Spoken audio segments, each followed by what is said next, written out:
Hello everyone. तो आज हम पढ़ेंगे अप्रोचेस टू करिकुलम डेवलपमेंट। तो इसमें हम पढ़ेंगे सब्जेक्ट सेंटर अप्रोचेस और लर्नर सेंटर अप्रोच। इन दो के बारे में पढ़ेंगे, परंतु आज हम पढ़ेंगे सब्जेक्ट सेंटर अप्रोच। इससे पहले हम अप्रोचेस के बारे में जानते हैं कि अप्रोचेस क्या है। अप्रोचेस टू करिकुलम डेवलपमेंट तो पाठ्यक्रम निर्माण कार्य का एक ऐसा क्षेत्र है जो शिक्षक से ये उम्मीद रखता है कि जो पाठ्यक्रम करिकुलम के आंतरिक संकल्पों संबंधी गहन समझ एवं ज्ञान रखे। एक जो उपागम होता है, एक अप्रोचेज होती है, किसी के साथ व्यवहार करने का क्या है, एक ढंग है और कुछ करने या किसी के विषय में सोचने का ये ढंग है। An approach is a way of dealing with something, a way of doing or thinking about something। तो जो पाठ्यक्रम करिकुलम होता है, निर्माण हेतु उपागम को संगठन के एक डिजाइन के रूप में परिभाषित किया जाता है और जिसका उपयोग करिकुलम निर्माण तथा कार्य प्रबंध ट्रांजैक्शन के विभिन्न पक्षों संबंधी निर्णय लेने हेतु किया जाता है। और जो ये हम यही कह सकते हैं कि जो ये करिकुलम होता है उसका निर्माण एवं उपागम एक योजना है और शिक्षा द्वारा इसका उपयोग विद्यालय में विद्यार्थियों को अधिक अनुभव प्रदान करने हेतु ये किया जाता है। तो अब हम पढ़ते हैं सब्जेक्ट सेंटर अप्रोच। आज हम सब्जेक्ट सेंटर अप्रोच के बारे में पढ़ते हैं। तो शुरू करते हैं कि सब्जेक्ट सेंटर अप्रोचेस क्या होती है। सबसे पहले तो इसके बारे में जानते हैं कि क्या होता है। तो शैक्षिक अनुभव को संगठित करने हेतु सर्वाधिक प्रयुक्त होने वाली विधि जो होती है शैक्षिक केंद्रित उपागम होती है। और जो ये इस जो अप्रोचेस में विषय वस्तु इतना साधारण हो जाता है कि जो इसके आसपास शैक्षिक अनुभव को संगठित किया जाता है और इस प्रकार विषय वस्तु की कुशलता शैक्षिक उद्देश्यों की प्राप्ति का आधार बन जाती है। जैसे कि आपको नाम से ही संकेत मिल रहा है कि इस प्रकार का जो करिकुलम होता है विषय के रूप में संगठित होता है। ऐसे जो करिकुलम होता है नॉलेज की विभिन्न शाखाएं शामिल होती है जिन्हें सब्जेक्ट कहा जाता है। जैसे कि है इतिहास हो गया, भाषा, गणित, विज्ञान आदि। तो इसमें क्या है कि विभिन्न स्तरों के अनुसार विषय शामिल किए जाते हैं। जिस तरह से उदाहरण है अर्थशास्त्र है, मनोविज्ञान है, समाज विज्ञान है, को विद्यालय के माध्यमिक और उच्च माध्यमिक स्तरों में शामिल किया जाता है और विषय से संबंधित विषय वस्तु को भी अवस्थाओं तथा बौद्धिक स्तर के अनुरूप शामिल किया जाता है। तो अब इसमें जो इसके पॉइंट है, इसमें आप केंद्रित पाठ्यक्रम की विशेषता characteristics of subject centre curriculum. तो इसके बारे में पढ़ते हैं, पॉइंट करके इसके बारे में समझते हैं। तो सबसे पहले है रिजिड करिकुलम। जो रिजिड करिकुलम का मतलब होता है कि विषय केंद्रित पाठ्यक्रम एक ठोस एवं अपरिवर्तनीय प्रकार का एक पाठ्यक्रम होता है।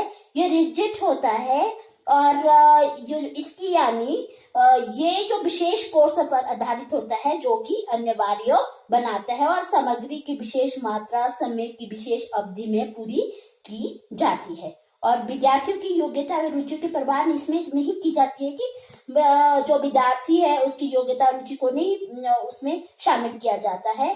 तो ये क्या होता है, ये किताबी ज्ञान पर ये बल देता है। सेकंड आता है कि ये होता है फिक्स टाइम। इसका एक फिक्स टाइम होता है और फिक्स टाइम में ये एक साल में ये खत्म करना होता है। थर्ड आता है बिग क्लासेस। इसका बिग क्लासेस का मतलब होता है अधिक संख्या की श्रेणियां, कि जो ये शिक्षकों को अधिक बच्चों वाली कक्षा मिलती है। तो अगर अध्यापकों को अधिक बच्चों वाली कक्षा मिलती है जिसके कारण क्या करते हैं कि जो विद्यार्थियों के साथ संबंध स्थापित नहीं कर पाते हैं, क्योंकि वहां पे बच्चे बहुत ज्यादा होंगे तो इंटरेक्शन नहीं हो जाता है आपस में।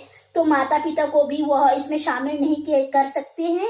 वे अधिकतर बच्चों की सहायता गृह कार्यों को पूरा करने में ही करते हैं।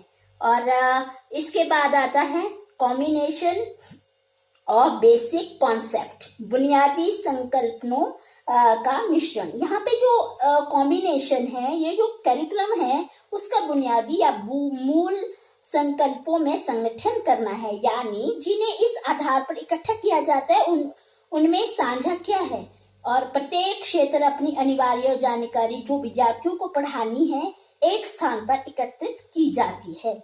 उसके बाद आता है learning subject matter is and in itself, विषय वस्तु की शिक्षा ही अंतिम लक्ष्य। जिस तरह से विषय वस्तु क्या जिस तरह से भाषण सुनना, पाठ्य पुस्तकों का अध्ययन करना तथा परीक्षाओं की तैयारी करना, ऐसे कार्य होते हैं जो विषय आधारित पाठ्यक्रम के प्रभाव का एक बोध होता है। और यहाँ पे क्या होता है, विषय शिक्षक निर्धारित पाठ्य जो पुस्तक होती है विषय वस्तुओं को पढ़ाने तथा निश्चित समय में समाप्ति भी करने को प्राथमिकता महत्व देता है, क्योंकि वही एक अंतिम लक्ष्य होता है। अब आता है यूनिफॉर्म स्टैंडर्ड की समरूप स्तर। यूनिफॉर्म स्टैंडर्ड क्या होता है कि जो पूर्व निर्धारित समान एवं कम से कम स्तर स्थापित होते हैं। जिस तरह से अध्यापक विद्यार्थियों को, जो स्टूडेंट को उनके निश्चित स्तर तक पहुंचाने का वो प्रयास करता है, असफल या फेल होने पर विद्यार्थी को ग्रेड दोहराना पड़ता है। इसके बाद आता है सब्जेक्ट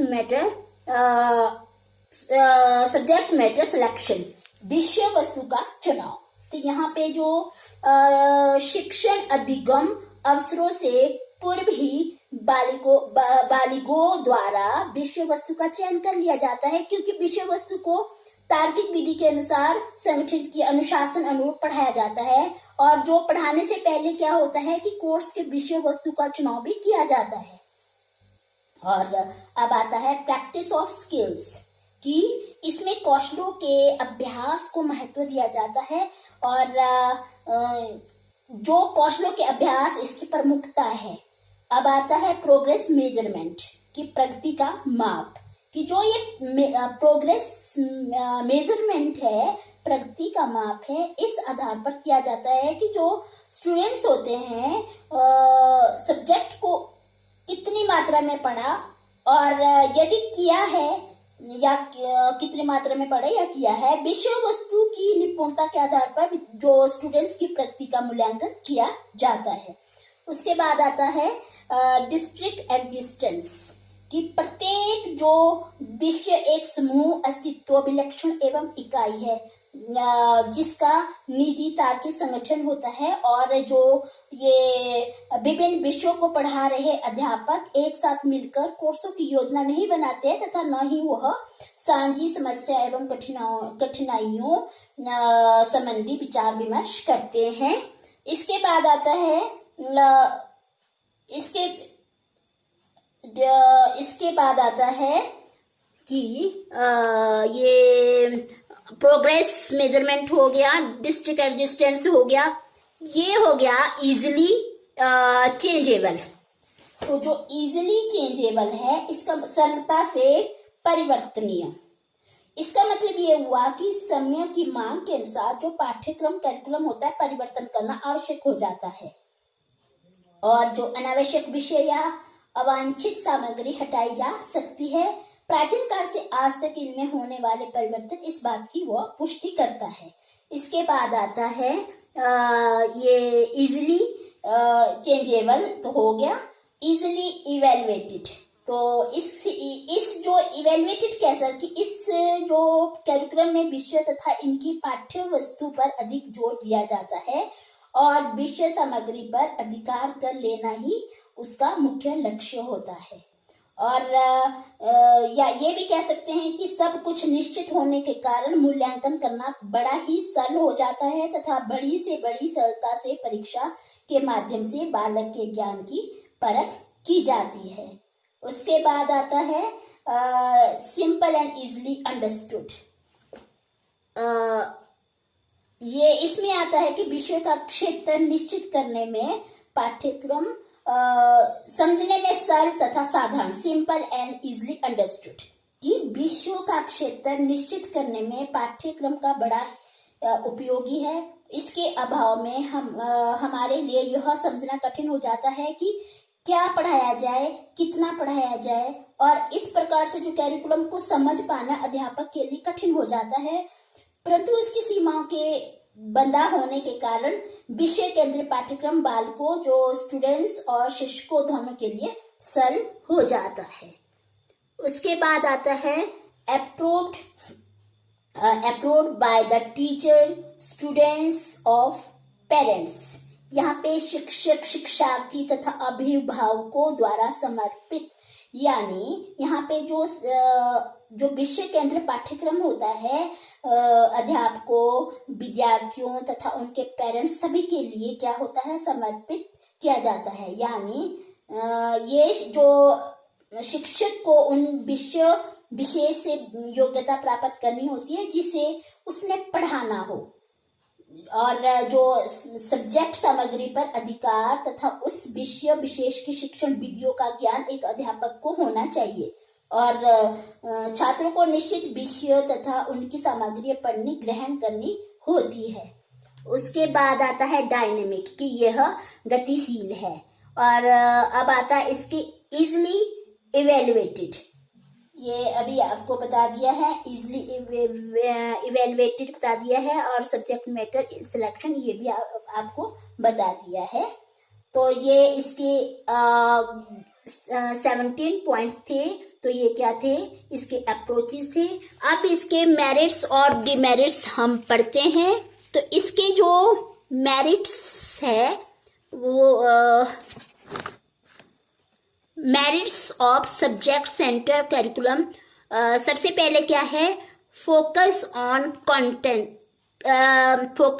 कंटेंट, दूसरा है प्रैक्टिकल, तीसरा है लॉजिकली ऑर्गेनाइज्ड, फोर्थ है इजी टू रिमेम्बर, 5 है ट्रेन टीचर, 6 है डिफाइन गोल और डेफिनेट गोल, और 7 है इजी अप्रोच, और 8 है कि importance is given to teachers, 9 है ऑर्गेनाइज्ड टेक्स्ट बुक, और 10 है हाई इंटेलेक्चुअल लेवल, 11 है ऑर्गेनाइज्ड एंड लॉजिकल कैरिकुलम, और 12 है फोकस ऑन वर्बल ऑब्जेक्टिव्स, और जो 13 है introduce essential knowledge of society, और 14 है establishes bonding between teacher and students. तो ये क्या थे, इसके मेरिट्स थे, merits of subject centre curriculum.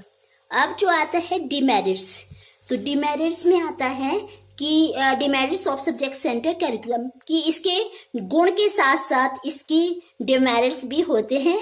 तो सबसे पहले है कि स्टूडेंट रिमेम्बर इंफॉर्मेशन, सेकंड आता है fails to foster psychological development to of children, third आता है neglects needs and interest of the learner, fourth आता है it fosters passivity among students, 5 आता है बेस्ड ऑन ओल्ड डिजाइन, 6 आता है focus to cover specific amount of material to be covered over a period of time, और 7 आता है नेग्लेक्ट्स abilities of students.